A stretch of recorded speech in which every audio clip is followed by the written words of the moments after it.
بسم اللہ الرحمن الرحیم۔ السلام علیکم دوستو، دنیا بھر کی خبروں میں آج آپ سنیں گے، لیکن اس سے پہلے اگر ہو سکے تو لائک اور سبسکرائب کا بٹن ضرور دبا لیں۔ شکریہ۔ امریکہ اور اسرائیل نے ایران کے خلاف دستخط کر دیے۔ سعودی عرب کا اسرائیل کی پروازوں کے لیے فضائی حدود کھولنے کا اعلان۔ مقبوضہ وادی میں بھارتی فوجیوں کا جھگڑا، ایک مارا گیا، متعدد زخمی۔ وزیر اعظم عمران خان کے خلاف آرٹیکل 6 کی کارروائی کے لیے کابینہ کمیٹی تشکیل۔ دھاندلی ہوئی تو سب سے زیادہ نقصان اسٹیبلشمنٹ کا ہوگا، ہمت ہے تو عمران خان کو پکڑیں، شیخ رشید احمد۔ میں سعودی عرب کیوں جا رہا ہوں، صدر جو بائیڈن نے بتا دیا۔ سری لنکا کے صدر نے ملک سے فرار ہونے کے بعد استعفیٰ دے دیا، ملک میں جشن۔ سرکاری ملازم کام کے دوران مسکرائیں ورنہ جرمانہ ہوگا۔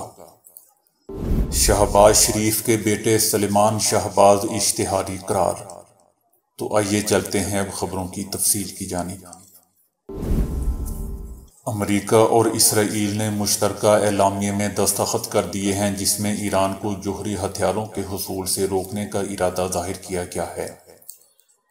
مذکورہ پیش رفت امریکی صدر جو بائیڈن کے دورہ مڈل ایسٹ میں اسرائیلی وزیر اعظم یائر لیپڈ سے ملاقات کی صورت میں سامنے آیا ہے۔ بیان میں کہا گیا ہے کہ امریکہ اپنے دستیاب قومی طاقت کے تمام عناصر کو استعمال کرے گا تاکہ ایران کو جوہری ہتھیاروں کے حصول سے روک سکے۔ اعلامیہ میں امریکہ کی جانب سے اسرائیل کو امریکی فوجی امداد جاری رکھنے کا ارادہ بھی شامل ہے۔ اسرائیلی وزیر اعظم نے کہا کہ ایران کو جوہری طاقت بننے سے روکنے کا واحد طریقہ یہ ہے کہ ایران کو خبر ہو جائے کہ عالمی برادری اس کے خلاف طاقت کا استعمال کرے گی۔ لیکن اس دوران صدر جو بائیڈن نے کہا کہ میرا خیال ہے کہ ایران کو جوہری ہتھیاروں کے حصول سے روکنے کے لیے سفارتکاری ہی بہترین طریقہ ہے۔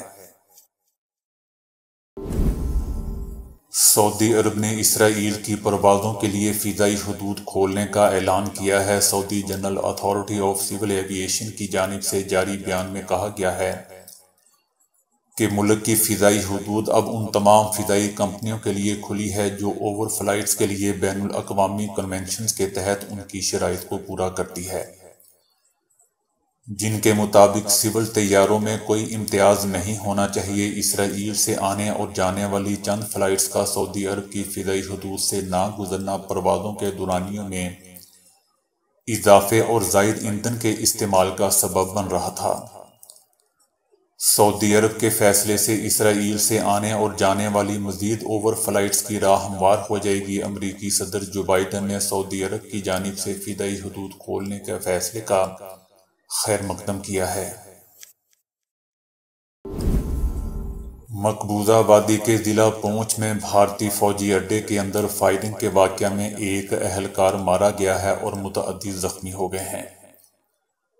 بھارتی فوج کے ترجمان کا کہنا ہے کہ فائرنگ کے واقعہ کی صحیح وجہ معلوم نہیں ہو سکی، تاہم شبہ ہے کہ فائرنگ کا واقعہ غلط فہمی کی وجہ سے یا حادثاتی طور پر رونما ہوا ہے۔ ابھی حقائق کا پتہ لگایا جا رہا ہے اور فی الحال اس معاملے پر مزید کچھ نہیں کہا جا سکتا۔ واقعہ اس وقت دوستوں پیش آیا جب فوجیوں کو ڈیوٹی کے لیے تعینات کیا جا رہا تھا۔ دوسری جانب عینی شاہدین کا دعویٰ ہے کہ بھارتی فوجیوں کے درمیان ڈیوٹی کی تعیناتی پر جھگڑا ہوا اور معاملہ فائرنگ تک جا پہنچا۔ فوجی کیمپ میں 4 سے زائد ایمبولینسوں کو جاتے ہوئے دیکھا گیا ہے۔ یاد رہے دوستوں کہ مقبوضہ وادی میں تعینات بھارتی اہلکاروں میں ذہنی دباؤ کے باعث اپنے آپ کو مارنا یا آپسی جھگڑوں کے واقعات عام ہیں، اور 2007 سے اب تک ایسے واقعات میں اموات کی تعداد 600 کے لگ بھگ ہو چکی ہے۔ پاکستانی حکومتی کابینہ ارکان نے کہا ہے کہ سپریم کورٹ کے فیصلے سے آئین کی بالادستی قائم ہوگی۔ اتحادی جماعتوں سمیت وفاقی کابینہ کے تمام ارکان نے متفقہ طور پر سپریم کورٹ کے فیصلے کو سراہتے ہوئے اسے تاریخی قرار دیا۔ مریم اورنگزیب نے کہا کہ کابینہ اجلاس میں قرارداد منظور کی گئی جس میں کہا گیا ہے کہ آئین جمہوریت پارلیمنٹ اور عوام کے حق حکمرانی پر شب خون مارنے کا یہ سلسلہ ہمیشہ کے لیے روک دیا جائے۔ آرٹیکل 6 کی کارروائی کن افراد کے خلاف کی جائے گی؟ اس حوالے سے سوال کے جواب میں مریم اورنگزیب نے کہا کہ عدالتی فیصلہ واضح کرتا ہے جس میں نام درج ہے کہ اسپیکر، ڈپٹی اسپیکر، صدر، وزیر اعظم نے آئینی عہدوں کی تذلیل کی۔ کابینہ نے فیصلہ کیا ہے کہ ہمیشہ کے لیے اس آئین شکنی اور سرکشی کو ختم کرنے کے لیے کمیٹی تجویز پیش کرے اور کابینہ اس کی منظوری دے گی۔ دوستو، لگتا ہے کہ ان سب حکومتی ارکان کے دن برے آنے والے ہیں۔ صرف ایک دن رہ گیا ہے، اب یہ ڈرے ہوئے سہمے ہوئے ایسی حرکتیں کر رہے ہیں۔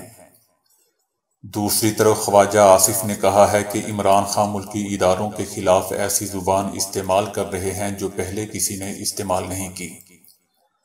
خواجہ آصف نے کہا کہ آرٹیکل 6 سے متعلق معاملہ جب کابینہ میں آئے گا تو وہ اپنی رائے دیں گے۔ خواجہ آصف کا کہنا تھا کہ عمران خان کے ہاتھ صاف نہیں ہیں۔ انہوں نے 4 سال تک کرپشن کی سرپرستی کی ہے۔ عمران خان اور ان کے ساتھی ملکی اداروں کے خلاف جیسی زبان استعمال کر رہے ہیں اس سے پہلے نہیں کی گئی۔ دوستو، میں بتاتا جاؤں کہ یہ وہی بندہ ہے جس نے پارلیمنٹ میں کھڑے ہو کر آرمی کو گالیاں بکی تھی۔ رانا ثناء اللہ نے بھی گزشتہ روز ایک بیان میں کہا ہے کہ اگر کابینہ نے مقدمہ درج کرنے کی منظوری دی تو عمران خان کو گرفتار کر لوں گا، اور کیا جا سکتا ہے۔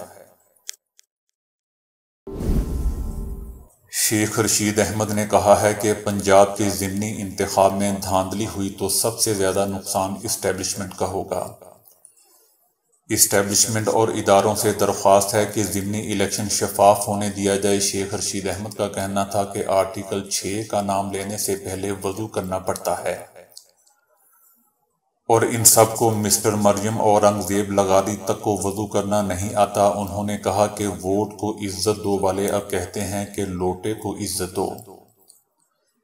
سپریم کورٹ کے فیصلے سے عمران خان کے بیانیے کو کوئی فرق نہیں پڑا اور نہ ہی پڑے گا۔ انہوں نے کہا کہ پولیس کی پاکستان میں کوئی اوقات نہیں ہے۔ رینجرز 25 تاریخ کو نہ نکلتی تو پولیس نے ہتھیار پھینک دیے تھے۔ میں 3:45 بجے لانگ مارچ میں شرکت کے لیے پہنچ گیا تھا۔ بورڈ کی جانب سے مجھے دی گئی سیکیورٹی واپس لے لی گئی۔ شیخ رشید احمد نے مزید کہا کہ لوگوں نے پیٹرول میں کم کیے گئے تھوڑے سے پیسے جوتی پر وار کر پھینک دیے ہیں۔ عمران خان کا بیانیہ چوروں اور لٹیروں کے خلاف ہے۔ ان کا کہنا تھا کہ اگر ہمت ہے تو عمران خان کو پکڑیں، وہ لاہور آ رہا ہے۔ اگر ہمت ہے تو عمران خان کو پکڑیں۔ ایک انتخابی مہم کے دوران صدر جو بائیڈن نے سعودی عرب کو عالمی سطح پر تنہا کرنے کا وعدہ کیا تھا، تاہم اب وہ سعودی عرب پہنچ گئے ہیں۔ امریکی صدر جو بائیڈن نے سعودی عرب کے اپنے دورے سے پہلے معروف اخبار واشنگٹن پوسٹ میں اپنی رائے کا اظہار کرتے ہوئے لکھا تھا کہ وہ تیل کی دولت سے مالا مال ملک کے ساتھ تعلقات کو دوبارہ ترتیب دینے کا ارادہ رکھتے ہیں۔ صدر جو بائیڈن نے اپنے اس مضمون میں لکھا کہ مجھے معلوم ہے کہ بہت سے لوگ ایسے ہیں جو میرے سعودی عرب کے اس سفر کے فیصلے سے متفق نہیں ہیں، تاہم انسانی حقوق کے بارے میں میرے خیالات واضح اور درینہ ہے، اور جب بھی میں بیرون ملک سفر کرتا ہوں تو بنیادی آزادی ہمیشہ ایجنڈے میں شامل ہوتی ہے۔ امریکی صدر نے اپنے مضمون میں یہ دلیل پیش کی ہے کہ ان کی خارجہ پالیسی نے مڈل ایسٹ کو سابق صدر ٹرمپ کے دور کے حالات کے مقابلے میں زیادہ مستحکم اور محفوظ بنایا ہے۔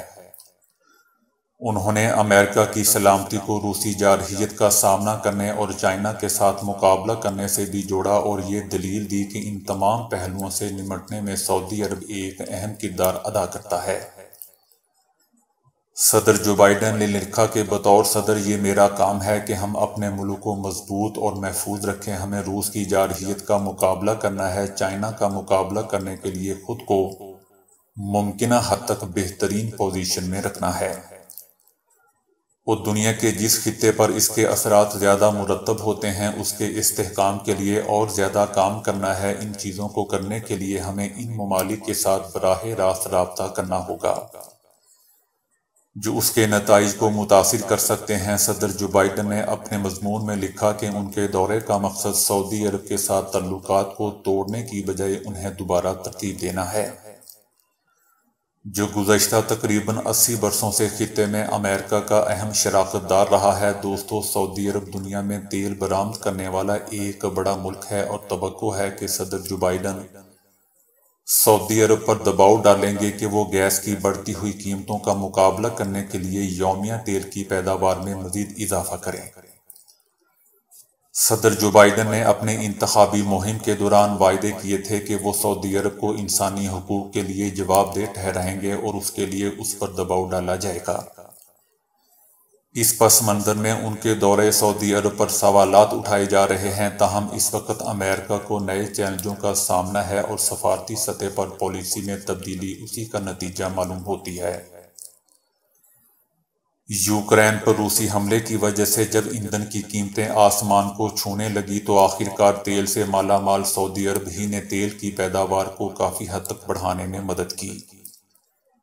ادھر امریکہ کو ایران کے جوہری پروگرام کے ساتھ ساتھ خطے میں بڑھتے ہوئے چینی اثر و رسوخ سے بھی خطرات لاحق ہیں، اس لیے امریکہ اب سعودی عرب کی سرگرمیوں کی مخالفت یا اسے متعلق اپنی پالیسیوں پر کوئی واضح اشارہ کرنے سے بھی گریز کرتا ہے۔ سری لنکا کے صدر راجا پاکسے نے ملک سے فرار ہونے کے بعد اپنے عہدے سے استعفیٰ دے دیا۔ راجا پاکسے ملک سے فرار ہو کر مالدیپ اور پھر سنگاپور پہنچے۔ صدر کے استعفے کی خبر سن کر ہزاروں مظاہرین نے جشن منایا۔ راجا پاکسے نے حکومت مخالف احتجاجی مظاہروں کے دوران سنگاپور فرار ہونے کے بعد اپنا استعفیٰ بذریعہ ای میل پارلیمنٹ کے اسپیکر کو بھیجا۔ راجا پاکسے صدارتی محل میں مظاہرین کے حملے کے بعد فرار ہو گئے تھے اور انہوں نے گرفتاری سے بچنے کے لیے بیرون ملک سے استعفیٰ بھجوایا۔ سری لنکا میں بدترین معاشی بحران کے بعد حکمران اشرافیہ کے خلاف شدید احتجاج اور مظاہرے جاری ہیں اور عوام کو سنگین معاشی بحران کے باعث گزشتہ کئی مہینوں سے بدترین لوڈ شیڈنگ، ایندھن، خوراک، دواؤں اور دیگر بنیادی ضروریات کی بھی شدید قلت کا سامنا ہے۔ مہنگائی کے مارے عوام کا سامنا کرنا کسی کے بس کی بات نہیں ہے۔ سری لنکن صدر کے بھائی اور سابق وزیر خزانہ باسل راجا پاکسے بھی ملک سے فرار ہو چکے ہیں اور ان کے امریکہ جانے کا امکان ہے۔ سابق وزیر خزانہ کے پاس امریکی شہریت بھی ہے۔ فلپائن کے میئر نے سرکاری ملازم کو عوامی امور کی انجام دہی میں مسکرانے کا حکم دیتے ہوئے کہا ہے کہ عمل نہ کرنے والوں پر جرمانہ عائد ہوگا۔ میئر نے سرکاری ملازم کا معیار بلند کرنے کے لیے مسکراہٹ پالیسی جاری کی ہے۔ اس پالیسی کا ایک ہی سادہ سا مقصد ہے کہ لوگوں کو دوستانہ اور پرسکون ماحول فراہم کیا جائے۔ عوامی خدمت کرنے والے تمام سرکاری اداروں، متعلقہ دفاتر اور شعبہ جات سے تعلق رکھنے والے افراد کی نگرانی کی جا رہی ہے اور عمل نہ کرنے والوں کے خلاف کارروائی کی جائے گی۔ نہ مسکرانے والے ملازمین پر جرمانہ عائد کیا جائے گا یا لمبی چھٹی پر گھر بھیج دیا جائے گا۔ شہباز شریف کے بیٹے سلمان شہباز کو منی لانڈرنگ کیس میں اشتہاری قرار دے دیا گیا ہے۔ دوستو، بیٹا اشتہاری اور باپ وزیر اعظم، تو پھر اس ملک میں کیوں نہ انقلاب آ جائے۔ منی لانڈرنگ کے مقدمے کی سماعت کے دوران ایف آئی اے کے تفتیشی آفیسر نے اپنی رپورٹ جمع کرا دی ہے۔ اس موقع پر عدالت نے شہباز شریف کے بیٹے سلمان شہباز اور طاہر نقوی کو اشتہاری قرار دیتے ہوئے دونوں ملزمان کی جائیدادوں کی تفصیلات بھی طلب کر لی ہیں۔ یاد رہے دوستو کہ دونوں ملزمان عدالت میں طلبی کے باوجود پیش نہیں ہو رہے۔ عدالت نے منی لانڈرنگ کیس میں شریک ملزم مقصود کے ڈیتھ سرٹیفکیٹ کی تفصیل بھی مانگ لی ہے۔ عدالت نے شہباز شریف کی ایک روزہ حاضری معافی کی درخواست منظور کرتے ہوئے آئندہ سماعت پیش ہونے کی ہدایت کر دی ہے۔ بعد میں مقدمے کی سماعت 30 جولائی تک ملتوی کر دی گئی۔ دنیا بھر میں 43 کروڑ سے زائد افراد شوگر کے مرض میں مبتلا ہیں اور گزرتے وقت کے ساتھ اس کی تعداد میں تیزی سے اضافہ ہونے لگا ہے۔ زندگی بہت میٹھی ہے، چینی کے بغیر بھی اگر ہم احتیاط کریں تو اس خاموش بیماری سے بچ سکتے ہیں۔ یہ موذی مرض انسان کو دیمک کی طرح چاٹ لیتا ہے، اس کا واحد حل احتیاط ہے۔ ڈاکٹر سکندر حیات کا کہنا ہے کہ جن کا شوگر لو ہوتا ہے اس مریض کو احتیاطاً کوئی میٹھی چیز اپنے پاس رکھیں، شوگر کم ہونے کی صورت میں فوراً میٹھا کھائیں۔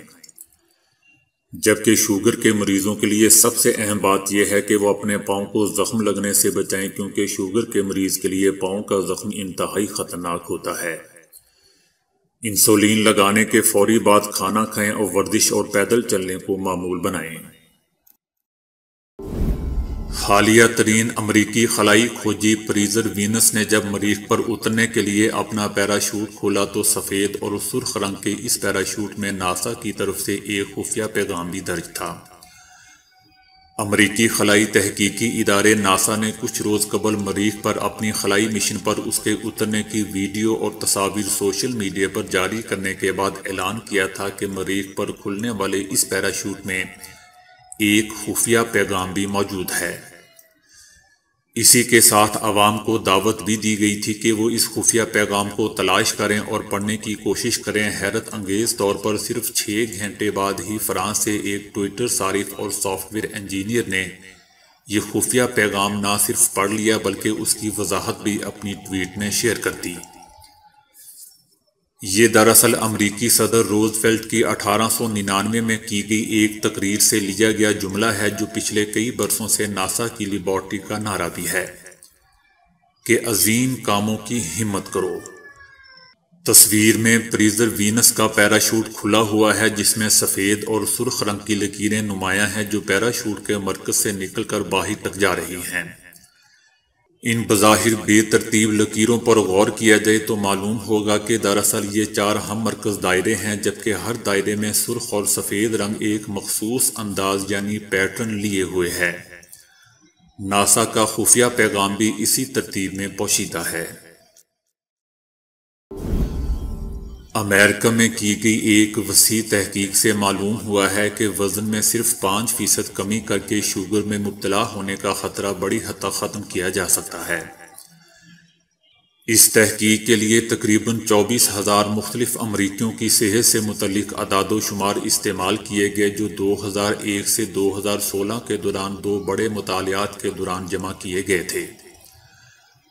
مذکورہ تحقیق میں جہاں یہ معلوم ہوا کہ اوور ویٹ اور موٹے افراد کے شوگر میں مبتلا ہونے کی شرح نمایاں طور پر زیادہ ہے، وہیں یہ بھی پتہ چلا کہ جو لوگ اپنا وزن صرف 5% کم کرنے میں کامیاب ہوئے تھے ان کی بڑی تعداد شوگر سے محفوظ رہی۔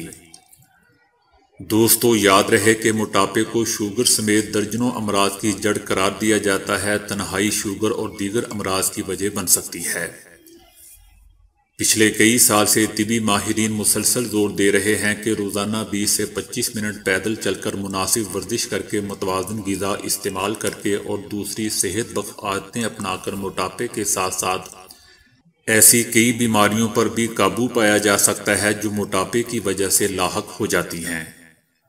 اس تحقیق سے یہ بھی معلوم ہوا ہے کہ امریکہ میں شوگر کے اکثر مریضوں کا تعلق سفید پوش یا غریب طبقے سے ہے جسے کم درجے کی طبی سہولیات میسر ہوتی ہیں، جبکہ وہ غیر صحت بخش ماحول میں رہ رہے ہوتے ہیں۔ جرنل آف امریکن ہیلتھ ایسوسی ایشن کے تازہ شمارے میں آن لائن شائع ہونے والی اس تحقیق میں جہاں صحت بخش غذائیں اور عادات اختیار کرنے پر زور دیا گیا ہے، وہیں موٹاپا کم کرنے پر بھی زور دیا گیا ہے۔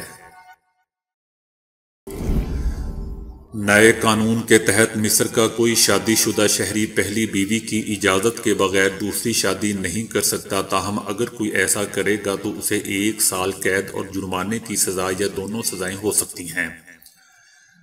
کابینہ کی جانب سے منظور کردہ مسودہ قانون میں کہا گیا ہے کہ پیدا ہونے والے ہر بچے کا نسب اس کی ماں کی طرف منسوب ہوگا۔ منگنی کرنے کے بعد نکاح سے انکار اور دونوں میں سے کسی ایک کی وفات کی صورت میں لڑکی کے مہر کے لیے مقرر کردہ رقم واپس ہو جائے گی۔ اسی طرح اگر شوہر دوسری شادی کو بیوی سے مخفی رکھے گا تو اسے بھی سزا دی جائے گی۔ شادی کے وقت خاوند کو یہ بتانا ہوگا کہ آیا وہ پہلے سے شادی شدہ ہے یا نہیں۔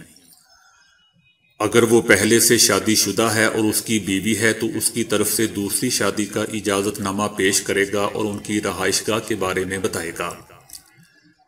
شوہر کو اپنی پہلی بیوی یا بیویوں کو نئی شادی کے بارے میں بتائے گا۔ پہلی بیوی کے علم میں لائے بغیر دوسری شادی پر شوہر کو 1 سال قید اور کم سے کم 20,000 مصری پاؤنڈ جرمانہ ہوگا۔ اس کے علاوہ 18 سال سے کم عمر کے افراد کی شادی کرانے والے افراد کو 1 سال قید اور 50,000 پاؤنڈ سے 2 لاکھ پاؤنڈ تک جرمانے کی سزا دی جائے گی۔ بھارتی ریاست مہاراشٹر میں 80 کروڑ روپے کا بجلی کا بل دیکھ کر معمر شہری بے ہوش ہو گیا، جسے طبی امداد کے لیے ہاسپٹل منتقل کر دیا گیا ہے۔ بھارتی میڈیا کے مطابق ریاست مہاراشٹر کے علاقے نالسوپارا میں نائک نامی شخص کی حالت اس وقت بگڑ گئی جب اس نے اپنے گھر کا 1 ماہ کا 80 کروڑ روپے بجلی کا بل دیکھا۔ اتنی بڑی رقم جان کر شہری کا بلڈ پریشر ہائی ہو گیا۔ نائک اپنے گاؤں میں چاولوں کی فیکٹری کے مالک ہیں۔ دوسری جانب بل بھیجنے والی کمپنی نے اپنی غلطی کا اعتراف کرتے ہوئے کہا ہے کہ ٹائپنگ کی غلطی تھی اور بل ٹھیک کر کے دوبارہ بھیج دیا گیا ہے۔ دوستو، ٹائپنگ کی غلطی کی وجہ سے اگر وہ آدمی بل جمع کرانے اگلے جہاں نکل گیا ہوتا تو اس کا ذمہ دار کون تھا؟ تو دوستو، ابھی کے لیے اتنا ہی۔ ویڈیو کو لائک اور شیئر کرنے کا بہت بہت شکریہ۔